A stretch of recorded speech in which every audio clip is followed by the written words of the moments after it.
Hey, shalom, shalom. Before I get started, I want to give all the glory and honor to Yahweh, Bahashem, Yahweh Shai, Bahashem, Rakakorash. Double honors unto my apostles and of this great millstone. Peace and safety to all the sincere Akim. Let's out here push this word of truth and all sincerity. Shalom. All right, and shalom to the sincere sisters that are tuning in as well. Shalom to you all. It's another morning edition. I'm just going to go where the spirit takes me through this, Lord willingly, to be edifying, informative, and I was this morning. I was getting dressed, and I was listening to Elder Kazak video that he recently did, or I believe yesterday, a couple hours, most recent, dealing with spiritual powers and eating, and the times that we're about to go into and whatnot. And I said, I just was listening to that, and I was like, it was very edifying what he was touching on, and I was just got me thinking. And one thing that brought a lot of comfort to me, and I like to share it, because sometimes these minds are tricky of ours. I remember watching this series a few years back, and this dude, he didn't know whether to trust his mind, and he had like 3 sayings. If I can remember them, the first one was, if your mind is playing tricks on you, don't listen. If your mind is playing tricks on you, believe it. And then if your mind is playing tricks on you, sometimes you have to play a trick on your mind. And it was all different scenarios that it started in and evolved. If your mind's playing tricks on you, don't believe. Then it was like, well, if your mind is playing tricks on you, sometimes you do need to believe, and so on and so forth. And I always thought about that. And sometimes you have to trick your mind. And how am I expressing that in that regards to this? Tricking your mind. Tricking your mind in the regards of understanding that we aren't eating food right now. This isn't food. This is a lot of this stuff has wood in it, plastic, chemicals, foreign meats that we don't even want to know, foreign parts and DNA. This isn't food. So start there. What we're eating is not food. What we're eating is actually a part of the curses of why we must eat it. Ezekiel tells us that we shall eat our bread defiled amongst the Gentiles. Our bread is totally defiled. Okay? I remember years ago with the brother in my camp, I ain't gonna say his name. Years ago, he had I think he had got a salad from Chick-fil-A, and I think it was like you get a salad. If you're familiar with Chick-fil-A, they salads, they typically put bacon on it. But I've had this happen to me too. Just where you order it and you tell them no bacon, and they ask to still put that shit on there. And you go bite into it, and you're like, man, what the fuck? Something ain't right here. So through the spirit, he was pissed. And he texted the group as he should have been pissed. But in the spirit, I said, brother, you eat pork every goddamn day of your life. Just to bring balance to the fact that I get your anger, but if you thought that this was some winning streak that you've had going, like whatever, you gotta understand everything is defiled. That's part of the curses. So with that understanding, this isn't food. This is all GMO, Frankenfood, lab created abominations. And so then, when this true famine hits out here and you're no longer allowed to eat this, because the scriptures say that, and for the sake of edification, Matthew the 24th chapter, right? There shall be famines and wars.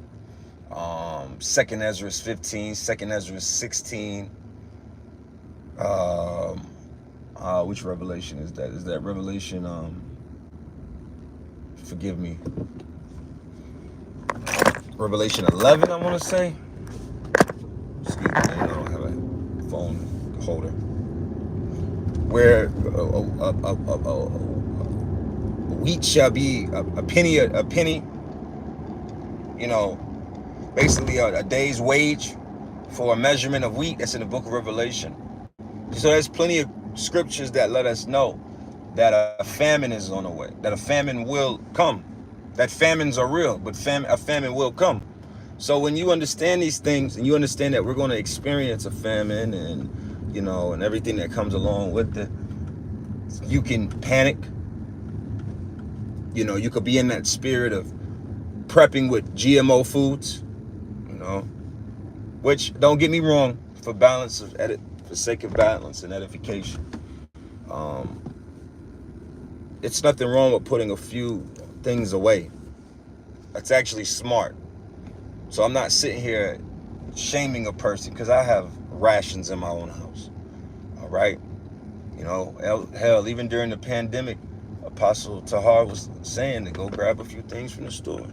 That's regular shit. That's not, you know, being spooked. All right.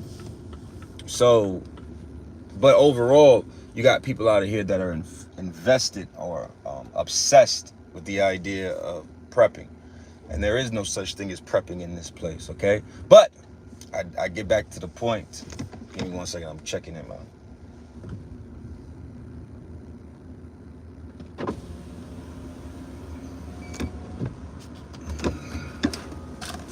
So, plenty of scriptures to prove that a famine is coming. So, like I said, you could either be in that spirit, use your fear to be in fear and, you know, be obsessed with the idea of a lack of bread. You know, but the scriptures also say that what? Man liveth not by bread alone. All right? We don't live by bread. We don't live by carnal food. That's why we fast and pray. Things of that nature. All right? So, the other thing is to just look at the positive side of this is the last time that you'll ever have to eat. That day that you can't eat this shit no more is the day that the Lord said you don't got to eat this shit no more. That's what that is. That's the point, what I'm trying to get to. So are you afraid to not eat genetically modified food anymore? The day that comes that we don't got to eat this shit is a blessing. It's the fact. You could be afraid, or you could look at it from the element of, is it a blessing to not have to eat meats and not know what the fuck is in it? Now, of course, the flesh, hey man, the flesh wants to eat every hour on the hour if you allow it, right? But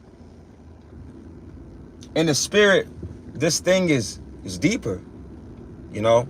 So the elder was going into, you know, spiritual powers, and you got to remember, you know, the Lord said what? That the works that I do, that thou shalt do greater works. And one of the great works that Yahweh Shai did when he was here over 2,000 years ago was he fed thousands of people with a few pieces of fish and a few pieces of bread. That's spiritual power.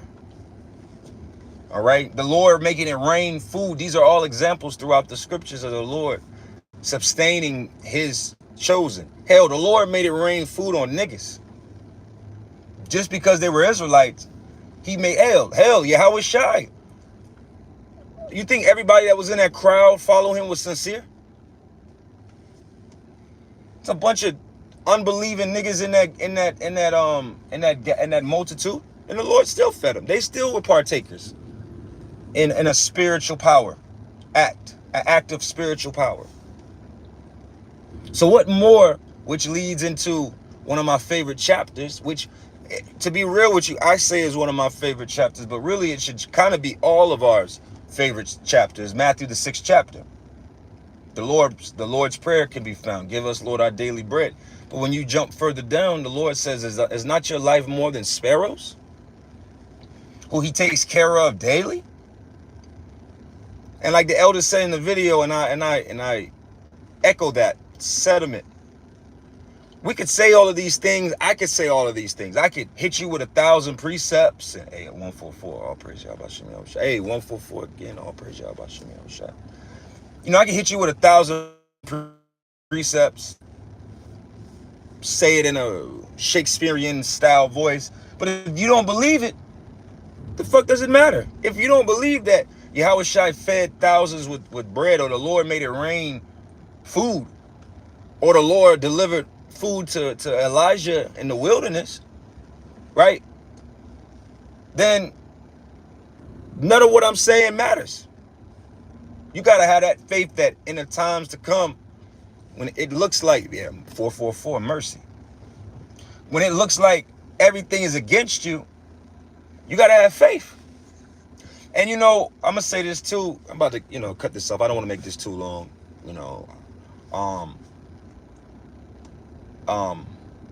in regards to, I lost my train of thought, Salakia.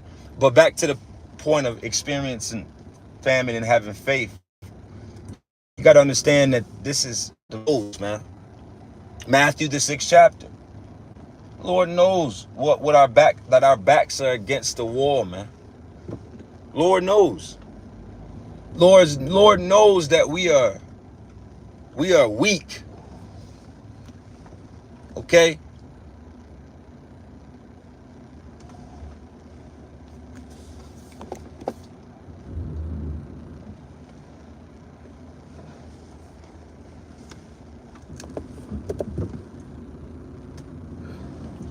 All right, so like I'm parking.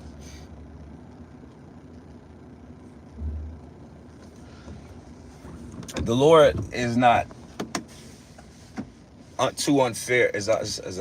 We serve a just power, a merciful power. That's what I was going to say. The more that you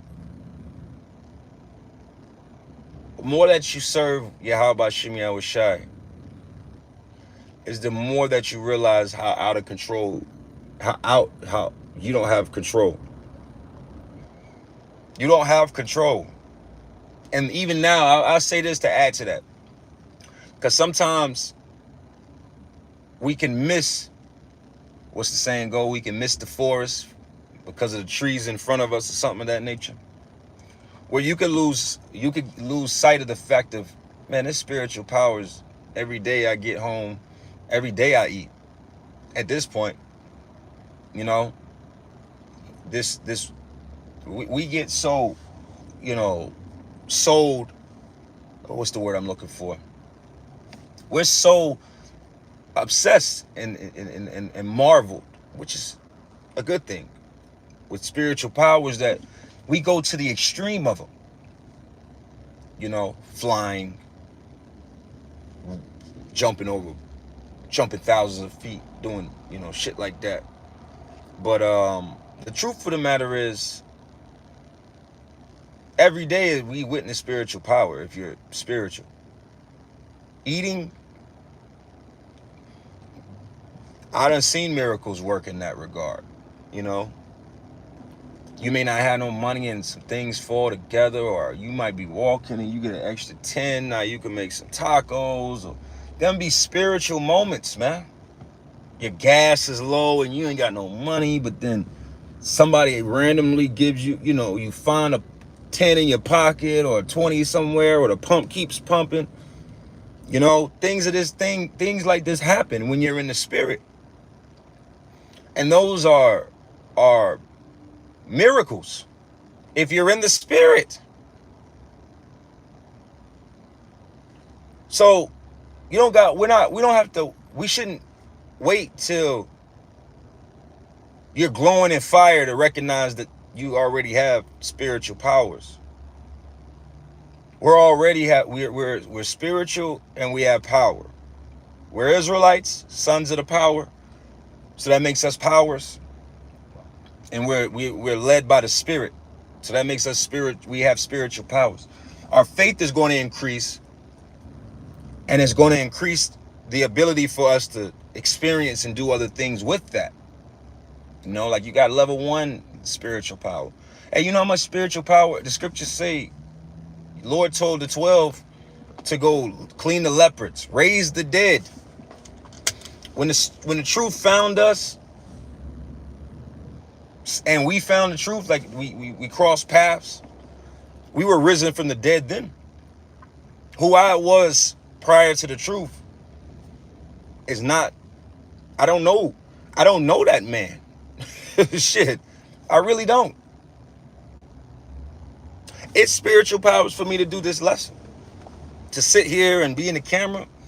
And let me tell you, man, when I was younger, I was shy. My family didn't even think I had a voice. Hell, I'm borderline retarded. You know what I mean? But here I am, and I'm able to articulate and put the words of Yahweh Shem Yahushua together and edify. That's spiritual powers. So you got to believe in what's going on now to see where it's going to go, to the point where our faith is going to be so strong that we should be able to turn stones into bread. That's the faith that we're supposed to have. Like the scriptures say, have faith that you should be able to move mountains. Okay? It's going to take time, and I'm going to hit you with this. And I'm going to close up here. It's going to take the real bad times to come. See, there's the fleshly fear of the bad times to come that'll have you like, oh Lord, what are we going to do? How are we going to eat? How are we going to, oh man, oh shit. That's natural. I feel that same way too as well. I'm in this flesh as well. Right? But you have to remember that, you know, what's the point of this? You know, the flesh will have us fearful of the things to come. But like I say, it's nothing to fear. Oh, that's what I was going to say. Slacky. Hey, it's still morning. I'm just waking up. It takes the bad times. That's what's going to activate our faith. You think Daniel's faith had to be activated by being thrown into the lion's den? And that was literal, and that was a spiritual metaphor for all of us. Daniel was actually thrown into a lion's den. More than likely, we're not going to be thrown into physical lion dens with Musafa and shit, okay? But spiritually, we're all being thrown into our own lion's den. And we're going to be thrown into, whether that's a concentration camp, whether that's on the run, in the wilderness, whatever the storyline has for all of us individually, that's what's going to happen. But we got to remember that that's what that is. So what happened? The 3 holy children.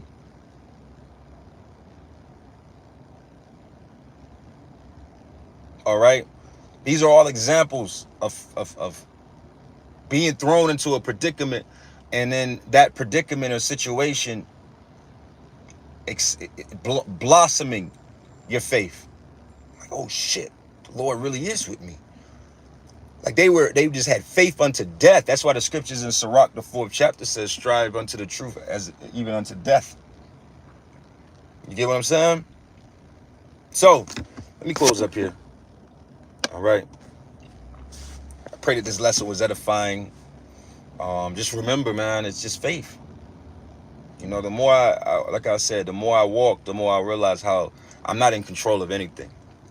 I'm thankful that I got here safely because I wasn't in control of that. I'm thankful I'm awake this morning because I wasn't in control of that.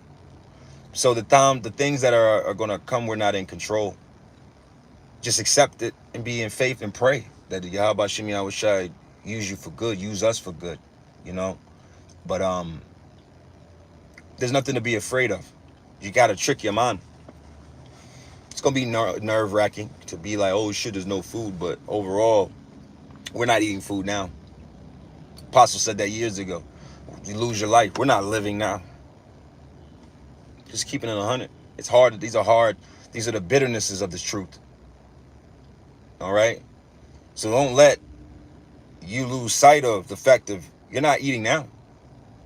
You're just stuffing plastic and wood chips and pink slime and all kind of madnesses. And I don't give a fuck if you a vegetarian. You eating Percocet cucumbers. They put all kind of chemical. You eating perk pickles. All right, Roxy raspberries and wild shit. Pharmaceutical fruits and vegetables. It's all defiled. All right. So hey, so let me close this up and go get on this plantation clock. I pray this lesson was edifying and inspiring to somebody out there. I pray you all have a beautiful day in this fucked up world. And until next time, shalom. So I want to give all the glory and honor to Yahweh by Shimi, I was shy by Shimmer Kakwarash. Double honors unto my apostles and elders, great millstone. Peace and safety to all the sincere Akim. Shalom.